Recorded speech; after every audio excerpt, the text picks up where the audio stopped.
안녕하세요. 오늘은 지금 이제 교수학습 이론 하고 있는데요. 오늘은 협동학습에 대해서 할 거고요. 교수 이론 중에서 지금 교수 이론 계속 하고 있죠. 교수 이론 중에서도 협동학습도 구성주의 수업 이론의 하나예요. 그래서 오늘은 협동학습에 대해서 살펴보고요. 그 다음에 협동학습의 모형이 있어요.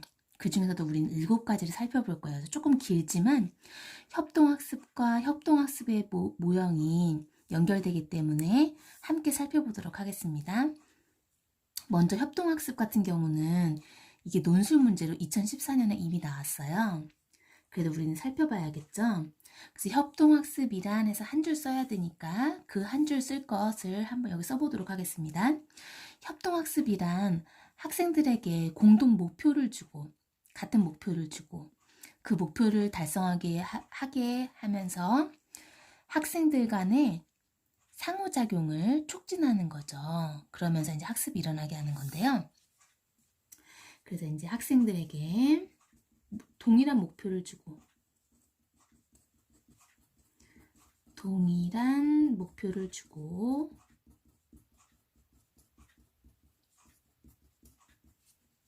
이제 그 목표를 달성하게 하며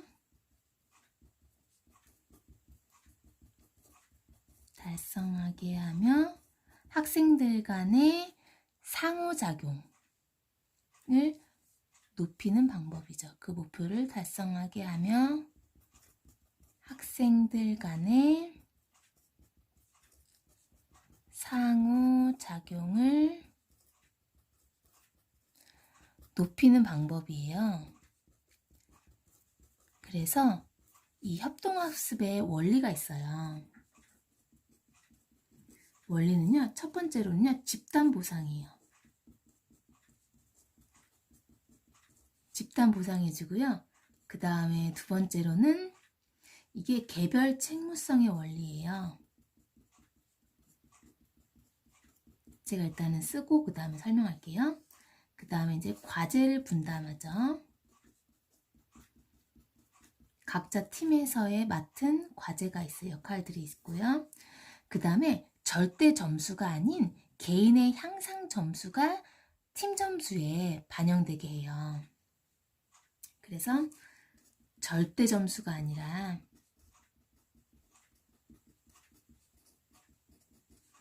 향상 점수의 향상, 내가 얼마나 개인의 점수가 향상되었나, 그게 향상 점수죠. 기반한 평가. 그래서 이 협동학습과 전통적 소집단 활동을 이렇게 비교하는 게 나와요. 그러면은 전통적 소집단은요, 집단 보상이 없어요. 그러니까 나만 잘하면 돼요. 그러니까 혼자 한 명만 열심히 하는 봉효과도 일어나고, 아무것도 안 했는데 점수 받는 무임승차 효과도 일어나고 이런 식으로 하는데, 여기서는 집단 보상이 일어나니까 학습 동기가 촉진되고, 그 다음에 또 상호작용도 촉진되겠죠. 구성원 간의 상호작용도 촉진할 수 있는 거예요. 그 다음에 개별 책무성은요, 각자 책임을 갖는 거예요. 그게 무슨 말이냐면, 이 개개인의 향상된 점수, 개개인의 성취를 팀 점수에 반영하는 거예요. 그러면은 각자 책임감을 갖게 되겠죠. 그래서 개개인의 성취 점수를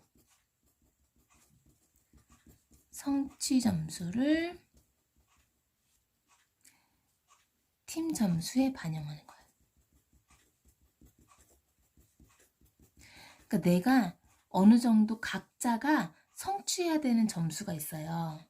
그 점수를 팀 점수에 반영하니까 무임승차를 방지할 수 있겠죠.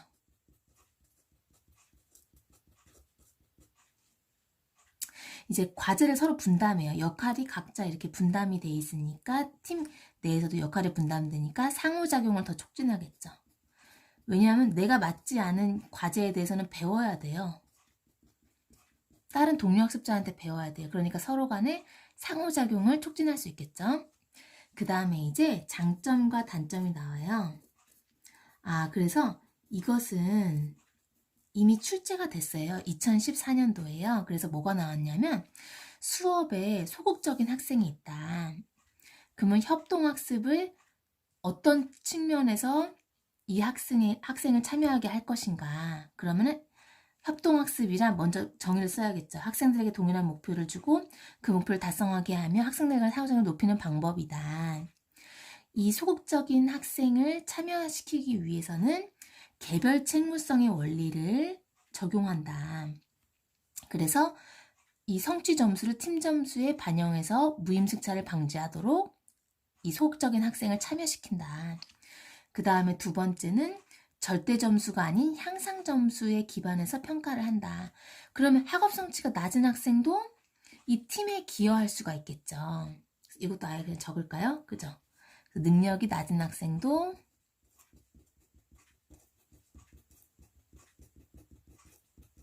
팀에 기여할 수 있겠죠.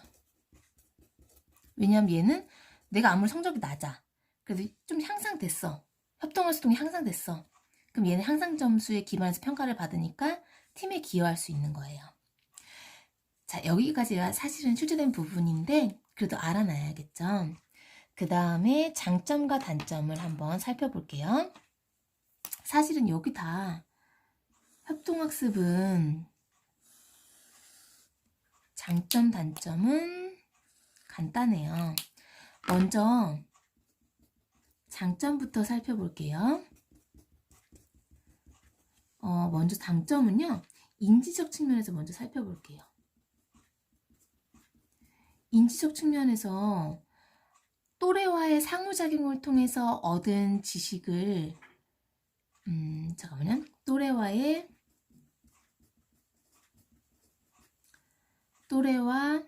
또래와 학습한 정보를 이렇게 습득해서 인지를 강화할 수 있겠죠.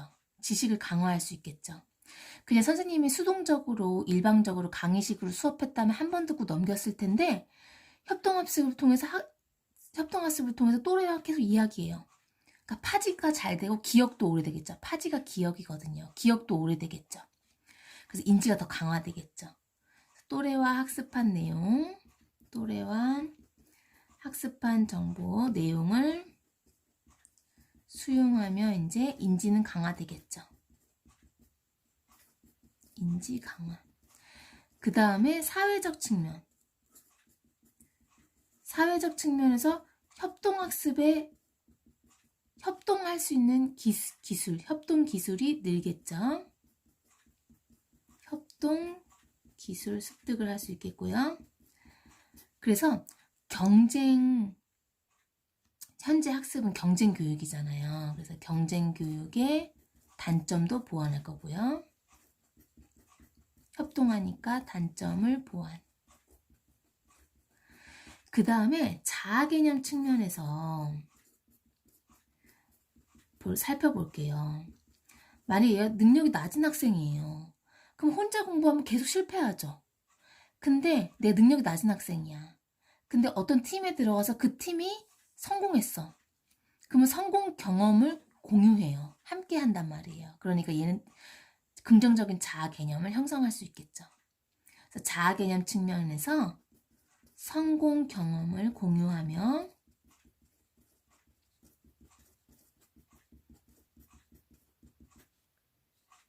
긍정적 자아 개념을 형성할 수 있어요.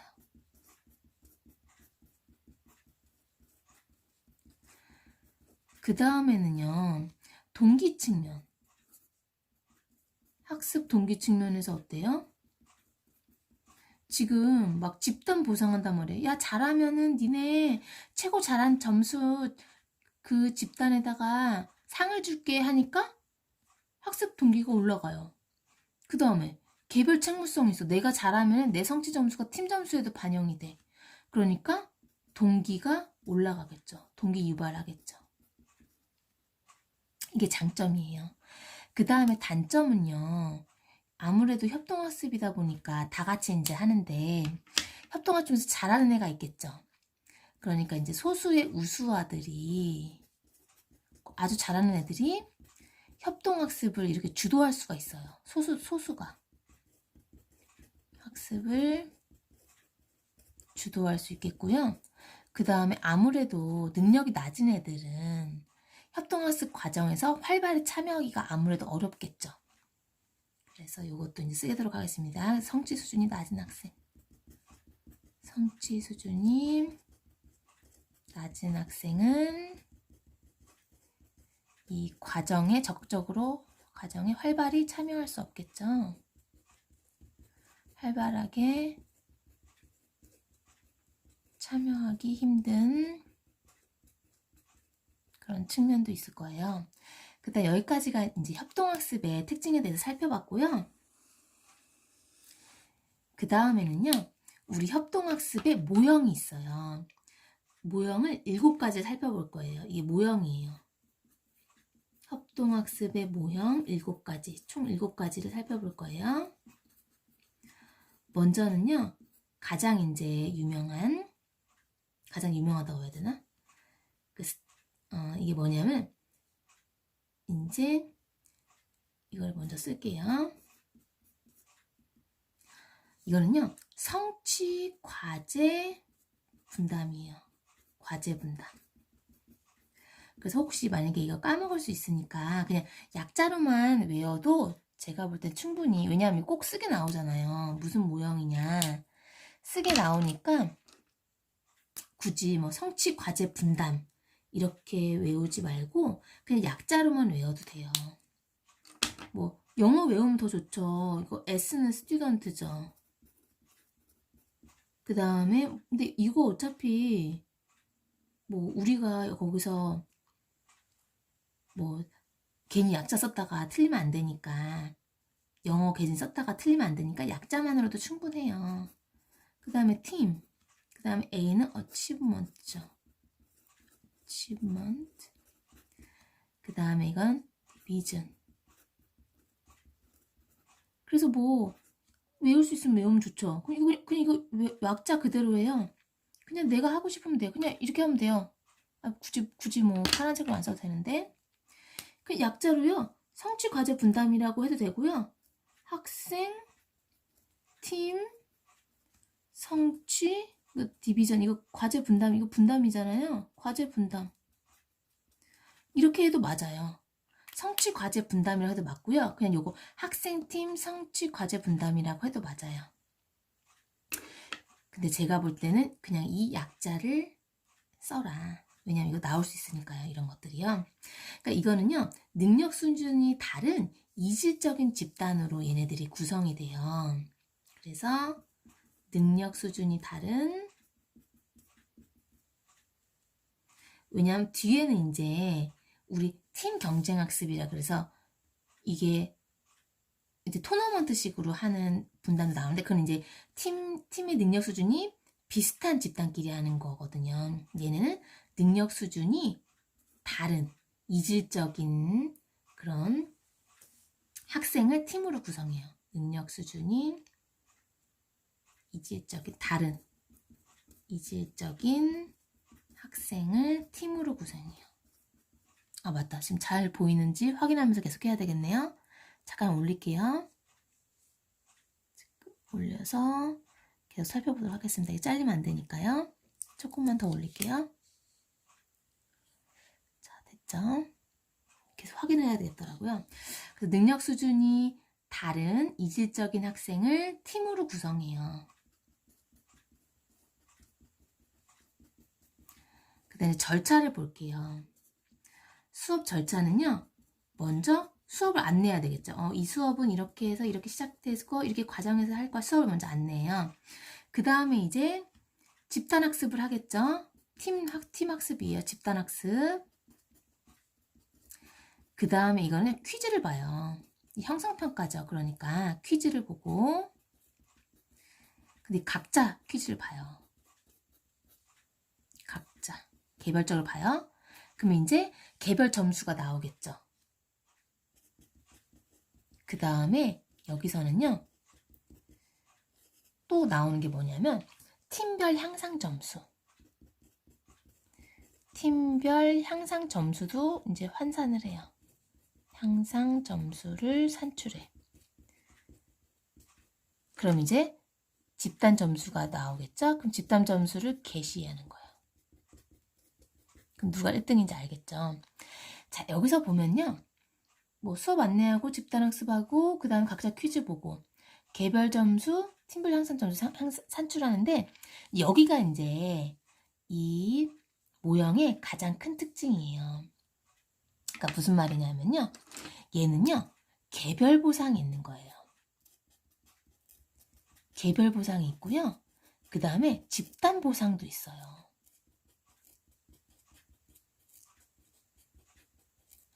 이게 무슨 말이냐면요. 개인별 성취에 대해서도 보상을 해줘요. 개인별 성취 수준에서 보상해주니까 최고 득점자에게도 보상을 해요. 상을 준단 말이에요.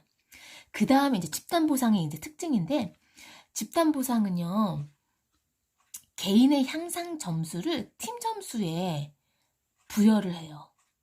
그래서 가장 높은 고득점의 집단한테도 상을 주는 거예요. 그러니까 두 가지가 같이 가요. 이게 이 성취 과제 분담의 특징이에요. 자, 그 내용을 써볼게요. 그래서 개별 보상을 한다. 이거는 개인별 성취 점수에 개별적으로 보상한다는 거예요.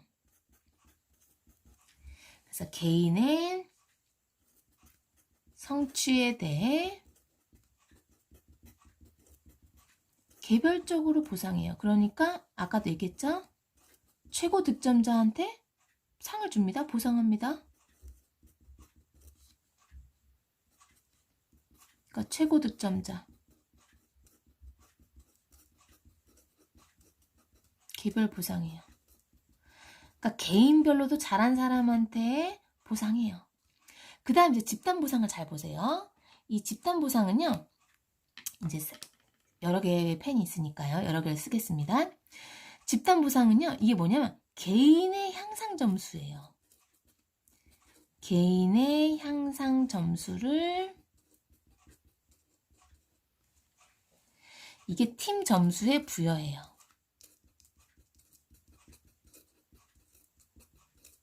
그러니까 내가 열심히 해서 얘가 능력이 낮은 학생이야. 근데 열심히 집단학습에서 향상이 많이 됐어. 향상 점수가 높아. 그럼 팀 점수에도 많이 기여를 하는 거예요. 얘가 팀에 기여를 하는 거예요. 그래서 팀 점수에 부여해서 그 다음 뭐예요? 최고 높은 집단. 소집단 있죠? 최고 득점 팀에게 집단 보상 상을 주는 거예요. 그래서 이게 특징이에요. 개별 보상도 있고 집단 보상도 있다. 이게 이 모형의 특징이에요. 그 다음에요. 이 모형은요. 잘 보면 알겠지만 집단 학습을 그냥 해요. 그래서 역할 분담이 있다 없다. 얘는 역할 분담이 없어요. 그냥 공동 학습 구조라 그래요. 그래서 구성원은 역할 분담이 없어. 다른 거는 역할 분담이 있어요. 너는 요거하고 너는 요거하고 이렇게 과제를 나누는데 얘는 역할 분담이 없어요. 구성원끼리 역할을 분리하지 않아. 분담하지 않는 공동 학습 구조.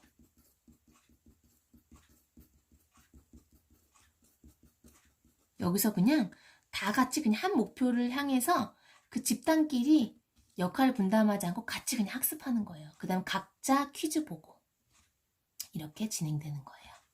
여기까지가 이제 성취 과제 분담을 했어요. 그 다음에 팀 경쟁 학습을 할 건데요. 그건 이제 뒤로 넘어가야겠네요. 지금 이게 안 보일 것 같아요.